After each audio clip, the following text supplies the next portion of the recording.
All right. Hello, everyone. Jose J. Garcia with Garcia Home University here. So our Sunday coaching series. When we first started this coaching series, we had talked about 7 to 8 weeks tops. And since then, we've asked numerous times if y'all want us to continue these, if y'all want us just to restart them, because we didn't record the first two or three calls that we had. So, thank you, Jackie. Turning it down. So we didn't record them. So a couple of those calls got, people that weren't able to join weren't able to see those calls. Some of those were branding, marketing, advertising, talking to sellers. So good calls, of course. But we talked about redoing the call again and just kind of starting it over. And people said, just keep it going. So since keeping it going, there is a lot of topics we want to cover. I know next Sunday we're thinking about bringing this investor that does basically he wholesales, but everything he does, he moves them. That's just the way he operates. Everything he moves them. He doesn't do rentals, RTOs. He gets them. He connects with park owners and moves them, transports them, deals with permits, inspections, all the above. So that is definitely a good topic. It's something that you get into a little bit further down the line. A lot of you new investors started out kind of like me, where we come in, we take something ugly, make it beautiful, and we rent it out. So that's kind of the strategy we have getting started. But this individual just decided to go a little bit differently. So we're going to carry that. We'll keep on having more topics to come. The end goal to any mobile home investor at one point is owning the dirt. We come in, we take these little fixer-uppers, we fix them, rent them out. You can wholesale them, flip them, RTOs, finance, create notes, whatever you want. But at one point, you have to start owning the land as well. Whether it's private land, maybe it's a package, what we call, which is a piece of property, piece of land, and a mobile home. Whole call we can do on that. How to retire titles, how to create it from mobile home to real estate, how to create value. A lot of people have this whole, and it is to a certain extent, but misconception that all mobile homes depreciate. And that's not the case when you attach the mobile home to the land and actually do it accordingly. So that's a call again. But we're just going to keep this going. At this point, we'll probably have guests coming in to talk. At one point, a couple of students wanted to come on here as well, talk about some of their success, suggestions, anything. This is y'all's time. This is a free 30, 45-minute call that we do just for you. We will go over the topic, and towards the end, we'll open the floor. Q&A doesn't have to be on topic as long as it's mobile home related. We can cover it or do it to our best ability. Okay. Had one of my mentors that was supposed to be here with us tonight and can't make it. That was unfortunate. So he was actually one of my first mentors when I got started. So, I keep in contact with all my mentors, coaches. I have 3 at this time, and I probably need a few more. So, if you want to get ahead, you need a coach. Everybody that is successful has a coach. A lot of you are wondering, why do you need a coach? Why do you need a mentor? You already know what you're doing. Because there's always that one more level above you. There's always that one more step that you want to take forward that you're going to need help in. If the most successful people have coaches and mentors, so should you. Simple as that. Let's get started. Credit cards. Now, I want to cover this quickly because we are talking about finances now. I am not here to advocate you using credit cards by any means. I'm not pushing you to do that. I'm simply going to teach you a couple methods that I've used, I still use to this day, and better structure it so that it does help you should you want to use this option. Okay, there's a few options that I'm going to mention first that I would suggest first, and then if need to, you could use this as well. I'll also mention that I am not an attorney legally. I cannot give you any advice of any kind, not in that sense. Everything that I teach you here is for educational purposes only. That being said, let's get started. Keeping up with Instagram like I said I would. All right. So when you think of investing in mobile homes, because here's the thing is, and I tell this to people getting started over and over, you don't need any money. You don't need any money. Where you can use how to use people's money, other people's money, which is my favorite way of investing. If I don't have to come out any money out of my pocket, the better. And remember this, regardless of how many investments you plan on doing, if you're going to keep and hold on to these properties, whether they're rentals, rent to owns, you want to finance them, create a note, you will run out of money, right? In a good way, in a sense. But you have to remember this, that if you're constantly buying properties, you're taking the time, you're rehabbing them, you're putting money towards the labor, the material, the holding, the insurance. I mean, the list goes on. At one point, how much money do you have available to do this? So therefore, you're going to have to seek other ways of financing, right? Other ways of using other people's money, whether it's hard money, private money, maybe your uncles, your aunts, your whoever. You will run out of money. remember this, how long can you go without your money is how financially set you technically are. So if you have 10,000, let me make an example. You have $10,000 to spend. That's all you have. Okay. And you can use it towards your investments. Well, on average, if you do want to hold on to one of these properties, where we're located, I cover the whole southeast of USA. You can get into a property, should you not start by wholesaling, bird dog, or connecting, 2 to 3 grand. Okay, 2 to 3 thousand. That means that's what you can purchase the mobile home for. But then you have to, again, keep in mind, how much is it going to take for labor, for material, for the holding? Is this going to be a 2-week project, a month project? Am I going to have to pay an additional month of lot rent? All these costs go hand in hand. So the 10,000 suddenly doesn't go so far. Now, how quickly can you get that same 10,000 to do it again and again? Because once you do one property, the whole goal is that then you multiply. Now you go to do 2 and 3 and 5. You don't just keep doing another deal and another deal and another. It takes too long, unless that's what you want. You simply want one more deal here and there, then that's fine. Everybody has a different exit strategy and a different amount as to how much they want to make monthly. Everything, wow, I can have a whole call on just structure and backwards financing and how much you should make. It's all reverse engineering. So we'll talk about that. But let's talk about borrowing money, because everything, and this is one thing that I struggled quite a bit starting out. You feel like you're asking, almost like you're begging. Well, I don't want to ask anybody for money. I feel like I have to borrow. But it's all how you present it to them, regardless of who it is, whether it's aunt or uncle or sister or brother, it doesn't matter. You are offering an opportunity. If you can take their money, which they probably, I don't know where they keep their money in today's world. I imagine a bank. Back in a certain amount of time, it was in a pillow, in a bag of rice. Some of you know what I'm talking about. So, we take these people's money and we can invest it for them in a way. And that's how you have to structure it. It's all an investment. It's all an opportunity. So suddenly, instead of saying, I want to borrow money, is I want to give you a chance, an opportunity to invest your money. There's great ROIs, good returns on your investment, and they can be split however you decide, 50-50, 75-25, that's you and them. Okay. But I would always suggest start with your relatives' money. Again, these are all suggestions, all I can make. Okay. Start with their money, put their money to work. Maybe you have an uncle, an aunt that has X amount of money. They don't trust anybody. Maybe they trust you. You can take their money, go and buy a couple mobile homes, put the investment, and once it checks out, again, all you have to do is one deal. Once you do that one deal, everything checks out, or to the best of, you're going to have your mistakes. That's all, learning experiences. But as long as everything checks out, the numbers check out and the money comes back, people are more liable to give you money again. And again, when I got started and started doing this over, everybody, of course, has their what ifs kind of thing. What if it doesn't check out? What if it doesn't sell? What if nobody, it's one of those things that I had my own what ifs, I didn't need nobody else's, but those come with it. So that's okay. You're building almost like a credibility stake here. Once you've done one deal, 5 deals, 10 deals, these people are not even going to want their money back. And it got to that point. The first deal was the hardest, as with anything else. The second deal came, we quotations, borrowed the money again, put it on paper, of course. And let me highly suggest that it does not matter who you're working with. Does not matter who you're working with, family, relatives, friends. You put everything on paper. Has to be done. Okay. We will come back and pay them. Wait about a week. We found another property and do it again. And it just got easier to the certain point where we were coming back and here's the money. We'll tell you, just keep the money. As soon as you get another investment, put it on paperwork, let us know, and we'll keep it up with that way. And again, you're building that credibility. Suddenly it gets easier. And there is so much money out there. And we can connect you with hard money, private money lenders if you need them. But there is so much money out there that, people say, well, nobody wants to lend on mobile homes. Okay. When we make that statement, we're talking about banks. Okay. A typical traditional bank, a credit union, they do not loan on mobile homes. Maybe a brand new one, maybe 21st Century, one of those may lend on a brand new one coming off a lot. But something that you find in a mobile home park, which I'm going to show you an extra here in a minute, by the way. But something in a park, distressed, beat up 80s model, there's no security. So they're not going to lend you on that. Okay. Now you come in, you make them beautiful. You may have done a previous few already, and we've tried.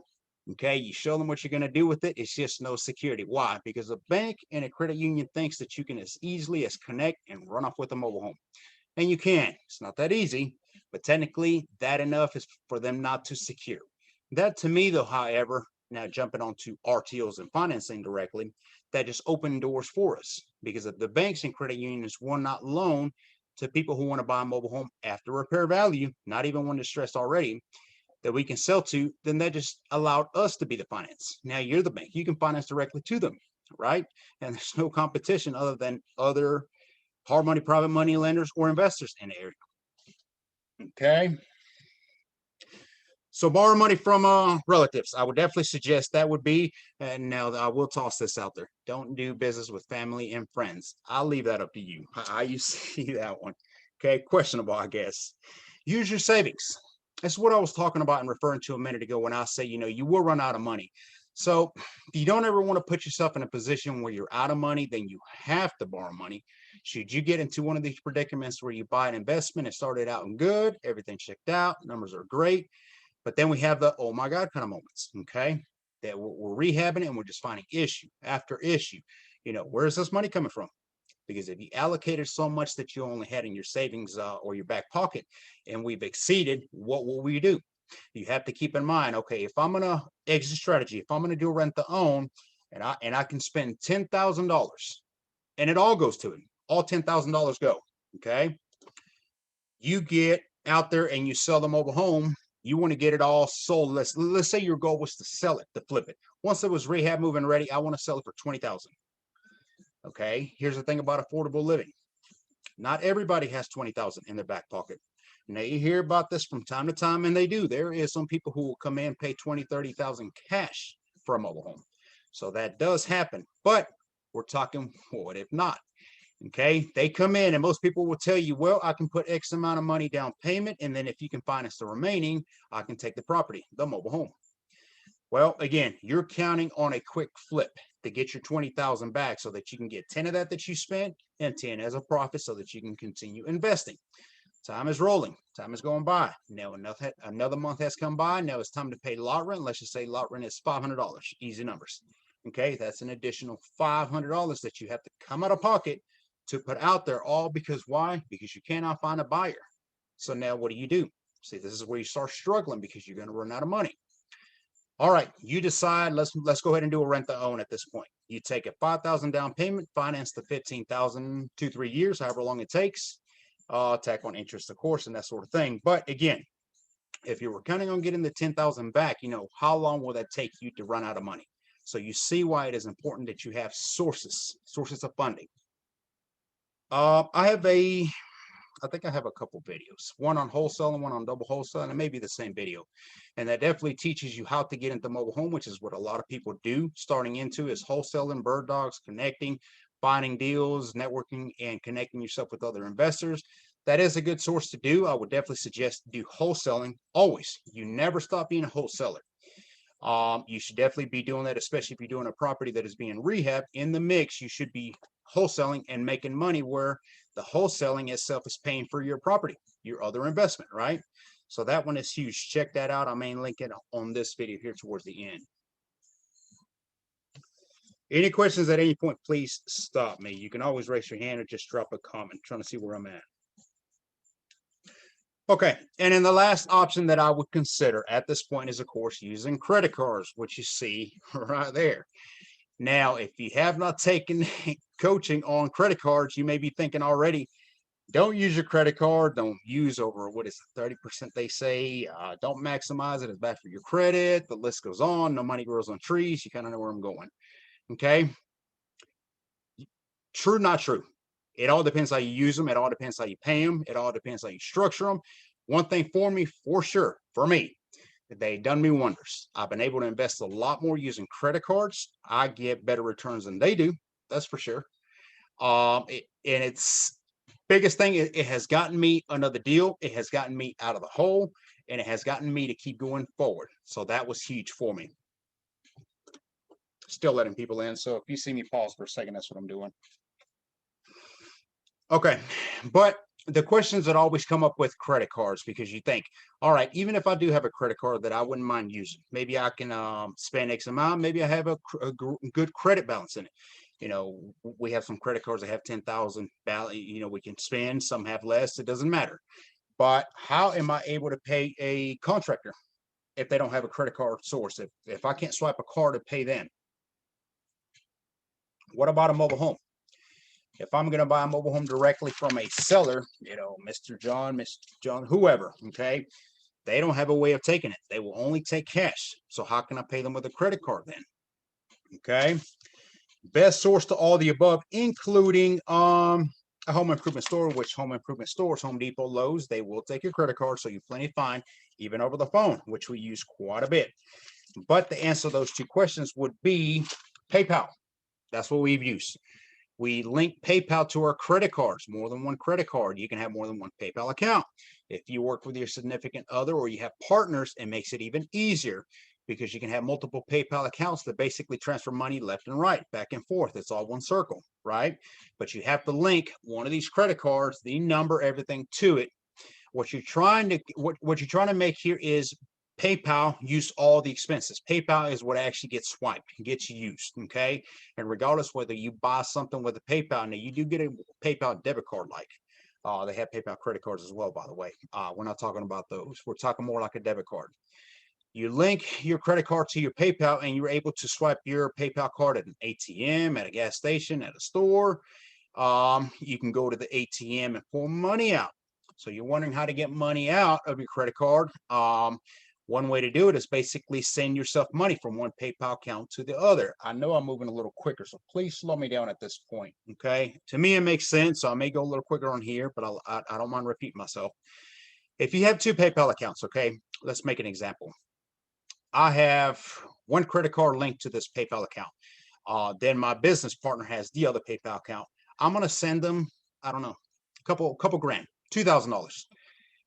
Reasons why doesn't really matter. I mean, services, goods, a gift, whatever you want to put on there. I know there's two options that you can use PayPal because here lately, especially, we've seen PayPal. I mean, they are making a killing off of all transactions, whether you even pulling it into your bank account or transferring. They make money. Period. So who it charges, it depends. That is a little expensive. You're just gonna have to deal with it. It is what it is. I mean, they have to make money too, I guess, and in their case, quite a bit. But you send this 2,000 over to your partner from one PayPal account to the next because it may be time to pay the contractor, maybe some material you bought off market, maybe somebody's garage sale, whatever. You need the cash.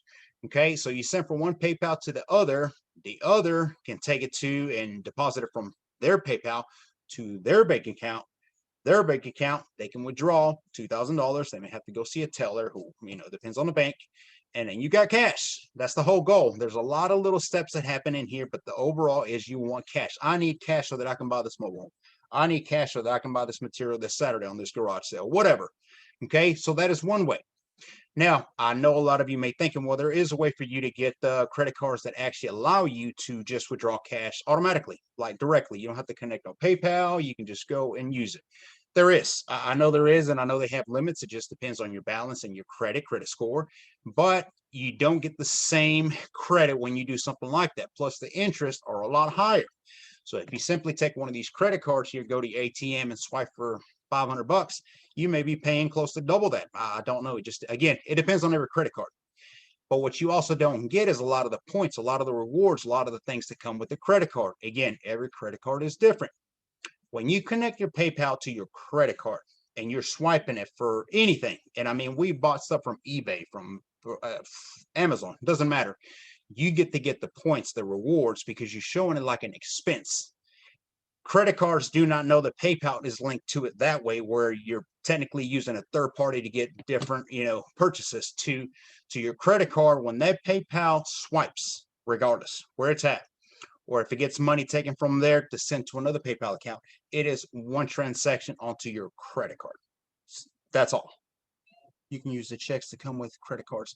Victor, I'm gonna ask you about that. We actually tried quite a bit of times, and this is a question from Victor here, one of the students that's on here. Victor is quite knowledgeable on this here as well. Let's talk about that towards the end, and I definitely want to get you to mention some of that. But that didn't work out as easy for us, and I'll tell you about why. Okay. Any questions so far on what I'm talking about?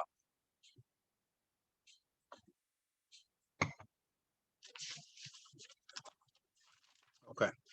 We'll keep going. We'll open the floor at the end, and some of these questions that'll come in, some of the questions that I'll ask for you, because they can definitely feel tricky. It can feel like, why do you need to use this? Is it still going to give you back credit? I can only advise you so much because, again, I'm not an attorney. I'm not a credit card by any means. I can't answer for your credit card company or your bank. All I can do is give you suggestions on how to use it, how we've used it, and it's been very beneficial for us. But every credit card is different. I would highly suggest, one, if you have a spouse, talk to them first.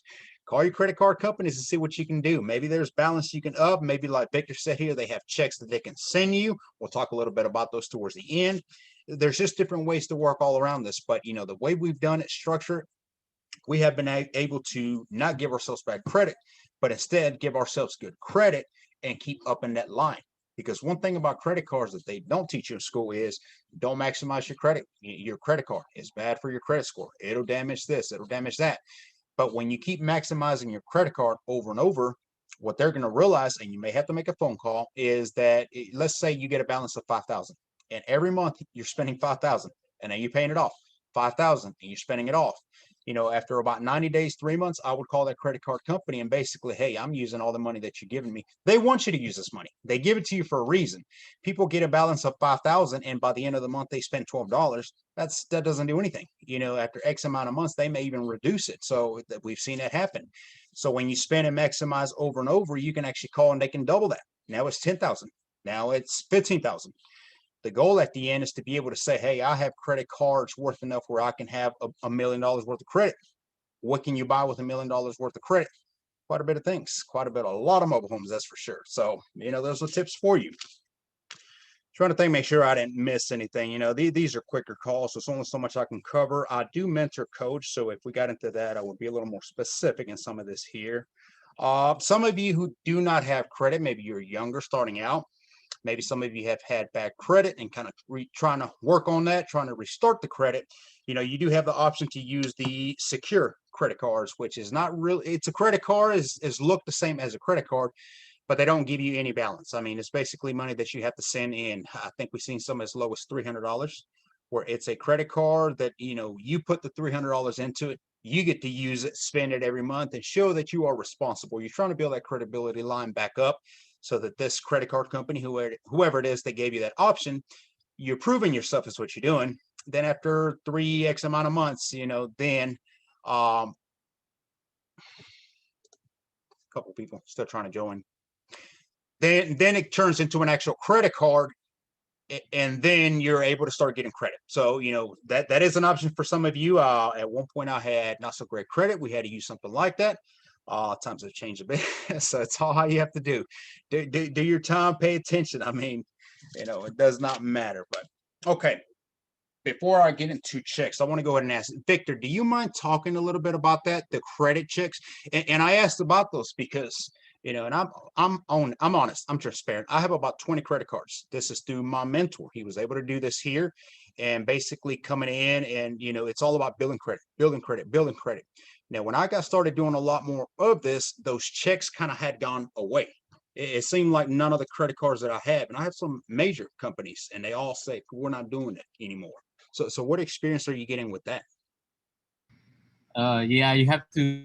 Not all the companies do it. You have to call them and ask them for checks. Some company, I think Chase won't send you any checks. So I tried to talk to them. I don't know, about a year ago, and they say we don't send checks no more. We can give you more credit, but we don't send checks. Discover, I think Discover will send you checks. It'll Okay. send you once a month. You just have to call the company, because before they will send you checks, but what Yeah. happens is people wouldn't use them at all because people didn't know that it was basically like free money, right? So I guess they just stopped sending them. So every company is different. So you just have to call them and say, you know what, send me checks. But like you said, you gotta start building your credit up. So let's say you have like $2,000 credit, use it, and then call them after like I don't know 3 months and say, hey, I need more money. I need more money.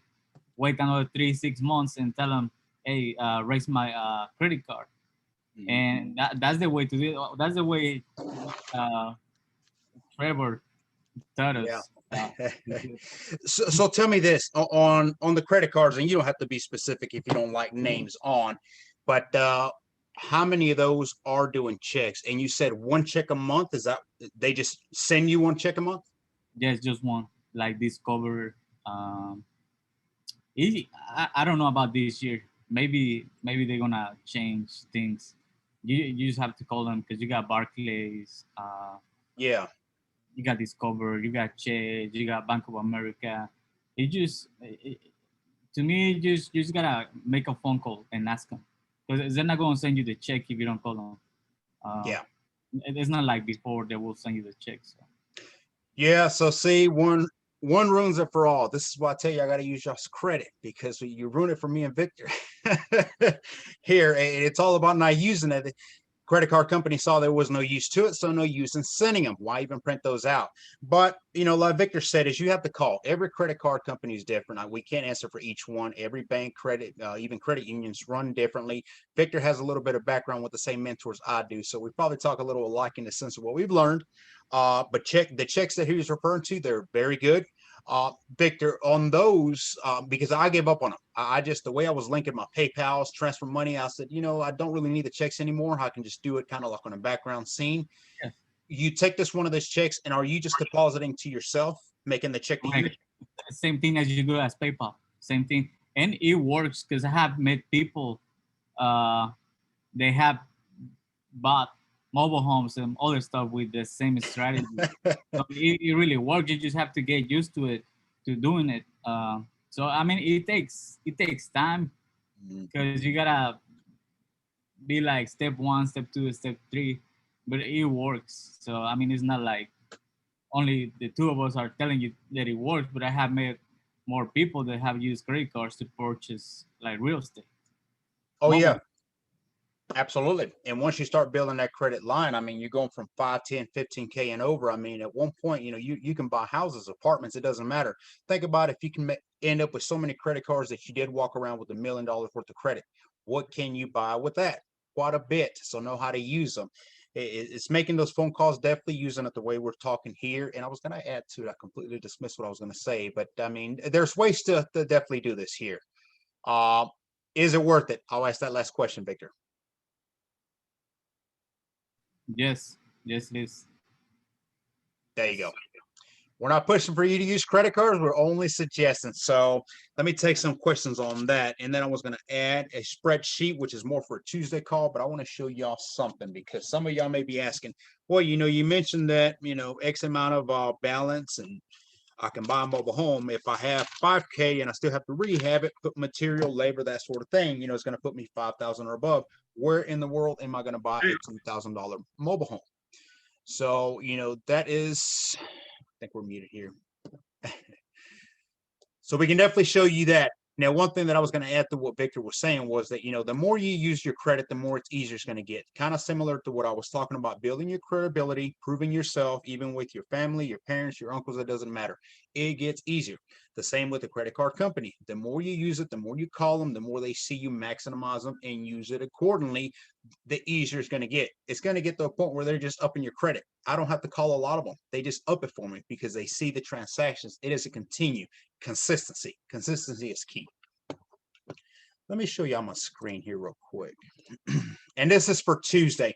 For those of you who are new and are joining, I have multiple calls. I do have an announcement I will make throughout the week. We just took over one more event that is a live event that is free. Y'all can all join me.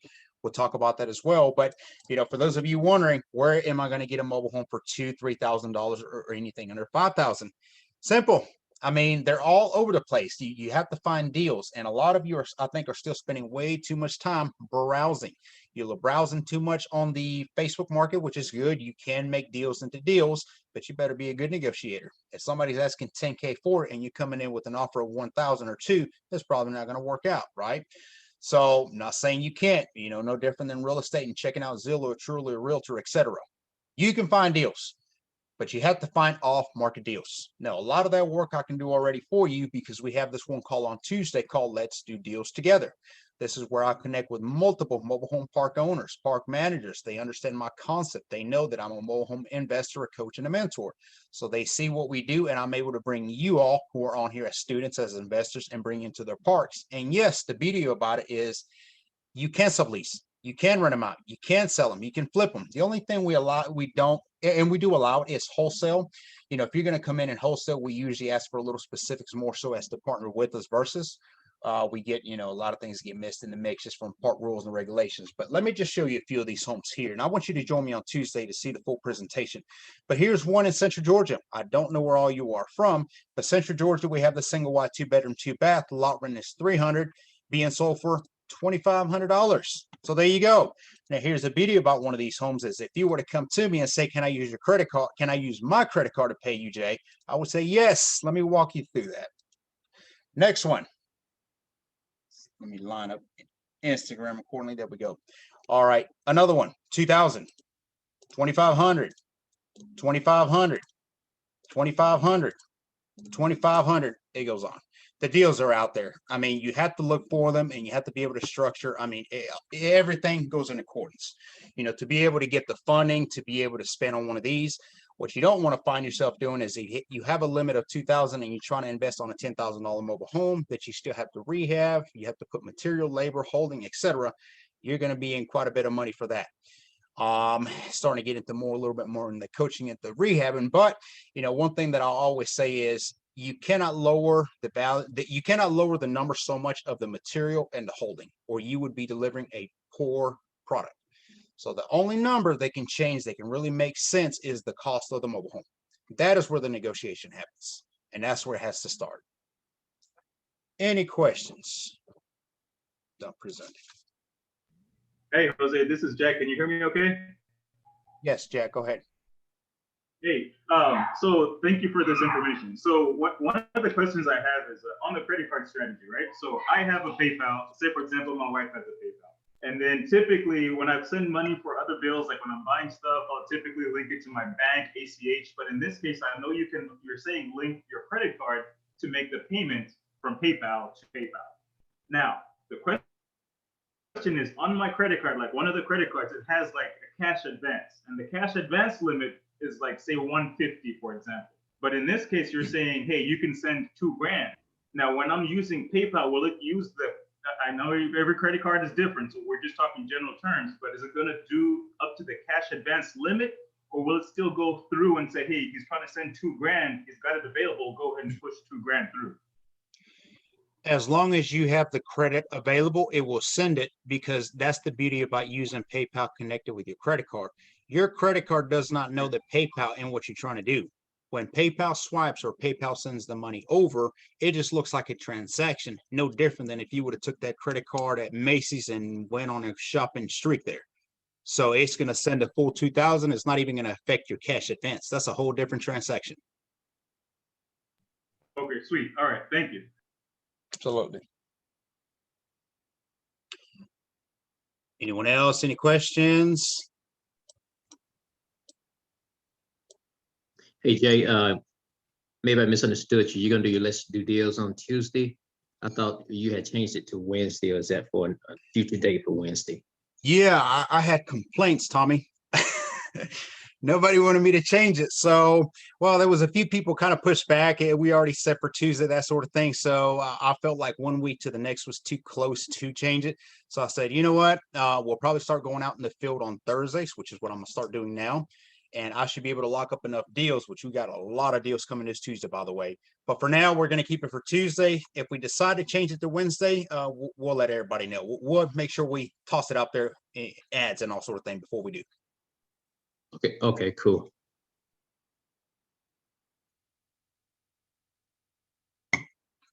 Let me see. I got a question here. Today, when we get to questions, number one, Jackie, you're able to ask any question, ma'am, if you like. I can read this here. Or you can just ask me. Yeah, I wanted to know, how do I find out what he paid for it?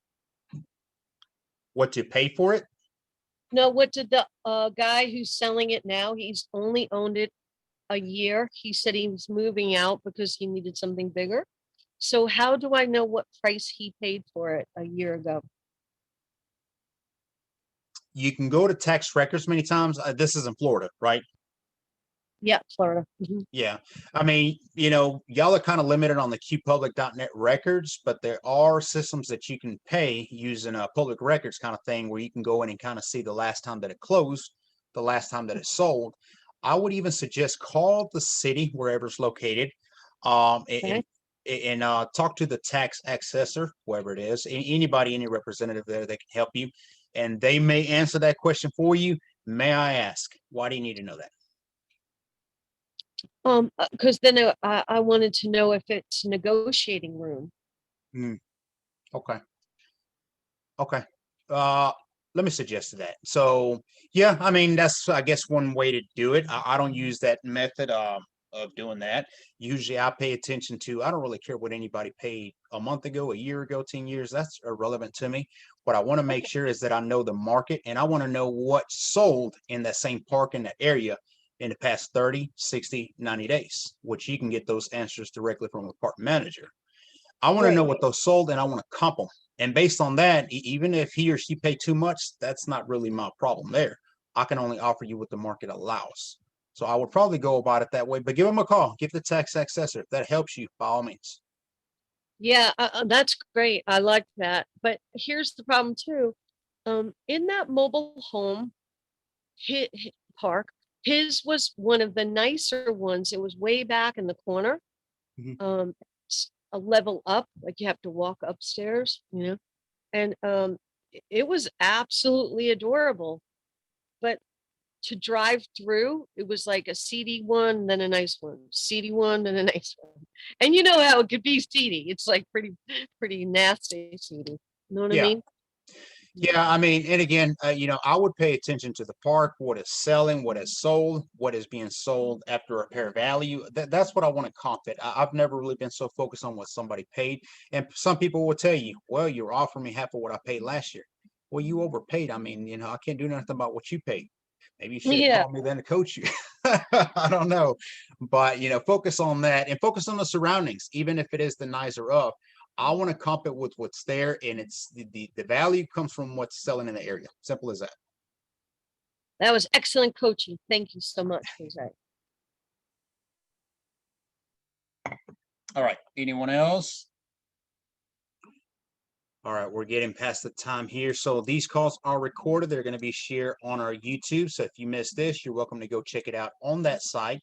Couple announcements. We have now taken over and I'm going to name it something differently. Mobile Home Madness, I think it's the name of it. It's every second Saturday of the month. Every second Saturday of the month. It's about an hour and a half, 2 hours long worth of networking.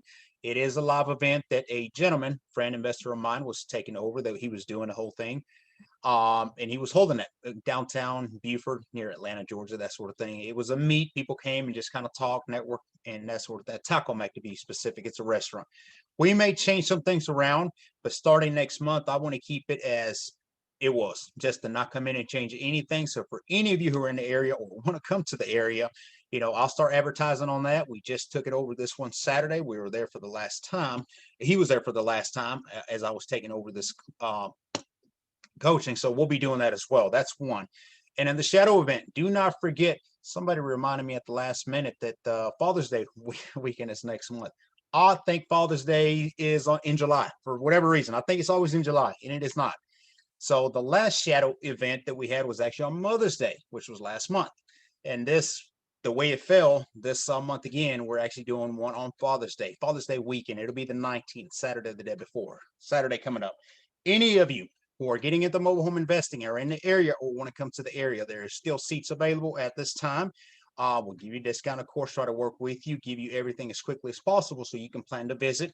This is about a 5-hour event, 10:30 in the morning it starts. We will be live in Macon, Georgia.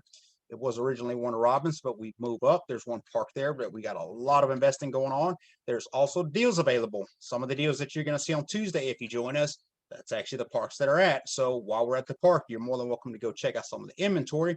I may even walk with you. maybe. Let's see how, how it goes, how long we go on the extra shadow. But I'll be happy to show you the investments. Anybody's interested, you can lock up a deal there. Many times that happens. And if they're available and ready to go, I mean, hey, jump on them by all means. We can tell you what they're going to need. Some of those we may even be walking into and breaking down. This is what it needs. This is what it takes. We have contractors, handyman, park managers, all the questions that you have, you're able to get them all answered right there and see what is it that I see when I walk into a mobile home to invest in it. So definitely send me an email if you're interested in that, j@garciamhu.com. I'll be happy to give you more details on that. And I think that's the last announcement I had. Tuesday, don't miss Tuesday. We got a lot of deals. A lot of people were asking about Griffin, Riverdale area. We have probably 20 deals at this time in Riverdale alone. So a lot of investment opportunities in there as well. And of course, coaching directly, one-on-one for anybody who's interested. Reach out to me. That being said, Instagram, you have yourself a good night. And Zoom, y'all do the same. Thank you for joining. Thank you, Jose. Good night. Good night.